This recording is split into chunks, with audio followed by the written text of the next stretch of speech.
તો રાજકોટમાં આજે એક ભાવનાત્મક પ્રસંગ જોવા મળ્યો। સ્વર્ગસ્થ વિજયભાઈ રૂપાણીના પુત્ર પૂજિતના જન્મદિવસે પૂજિત રૂપાણી મેમોરિયલ ટ્રસ્ટ દ્વારા બાળ સંગમ કાર્યક્રમ યોજાયો હતો। બાલભવન ખાતે યોજાયેલા આ કાર્યક્રમમાં સદભાવ, સેવા અને સંઘની ભાવનાઓનો અનોખો સમન્વય જોવા મળ્યો। પૂજિત રૂપાણી ચેરિટેબલ ટ્રસ્ટના જરૂરિયાતમંદ બાળકોને બાલભવનમાં ફ્રી રાઇડ્સ અને ભોજન માટેનો બાળ સંગમ કાર્યક્રમ દર વર્ષની જેમ આ વખતે પણ યોજાયો હતો। કાર્યક્રમમાં રાષ્ટ્રીય સ્વયંસેવક સંઘના સર કાર્યવાહ દત્તાત્રેય હોસબોલે મુખ્ય અતિથિ તરીકે ઉપસ્થિત રહ્યા હતા। તેમની સાથે રાજ્યસભાના સાંસદ રામભાઈ મોકરિયા, લોકસભાના સાંસદ પરસોત્તમ રૂપાલા, મેયર નૈનાબેન પીઠડિયા અને શહેર ભાજપ પ્રમુખ માધવ દવે સહિત અનેક રાજકીય તથા સામાજિક આગેવાનો ઉપસ્થિત રહ્યા હતા। ખાસ વાત એ રહી છે કે વિજયભાઈ રૂપાણીના કાર્યકાળ દરમિયાન સાથે રહેલા ઘણા જૂના સાથીદારો ફરી એક જ છત હેઠળ જોવા મળ્યા હતા। તો ત્યારે જો અમારો ખાસ અહેવાલ। 8મી ઓક્ટોબર પૂજિતનો જન્મદિવસ છે। જ્યારથી ટ્રસ્ટની સ્થાપના થઈ છે ત્યારથી 8મી ઓક્ટોબર અમે બાળ સંગમ તરીકે ઉજવીએ છીએ।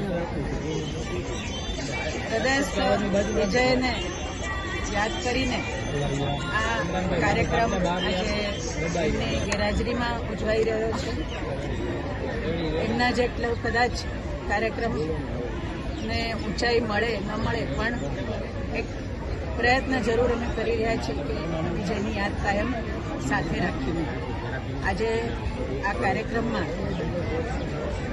રાષ્ટ્રીય સ્વયંસેવક સંઘના માનનીય સર કાર્યવાહજી માનનીય દત્તાત્રેયજી ઉદ્ઘાટક તરીકે અમને અહીંયા એમની વિશેષ ઉપસ્થિતિ છે અને દત્તાત્રેયજી અમારા સાથી કાર્યકર્તા હતા અખિલ ભારતીય વિદ્યાર્થી પરિષદમાં, ત્યારથી મારા અને વિજયના એમની સાથેના સંબંધો રહ્યા છે અને આજે આ કાર્યક્રમમાં એમની ઉપસ્થિતિ અમારા માટે ખૂબ પ્રેરણાદાયી છે।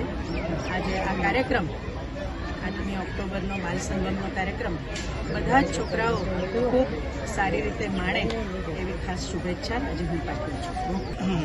આપ જોઈ રહ્યા છો બાળકો થનગનતા હોય છે આ કાર્યક્રમ માટે, આ બધી રાઇડ્સ માણવા માટે અને સાથે સાથે એમને ભાવતા ભોજન પણ અહીંયા મળે છે એટલે બાળકો ખૂબ ઉત્સાહમાં હોય છે અને આપ જોઈ શકો છો। અત્યારે તો હજી એ વિશે વિચાર્યું નથી કારણ કે હજી બહુ સમય ગયો નથી, પણ ચોક્કસ વિજયની યાદ કાયમ રહે, લોકો ખૂબ યાદ કરે એવી ઊંચાઈ ઉપર બધા પ્રોજેક્ટ્સ લઈ જવાની ગણતરી તો છે।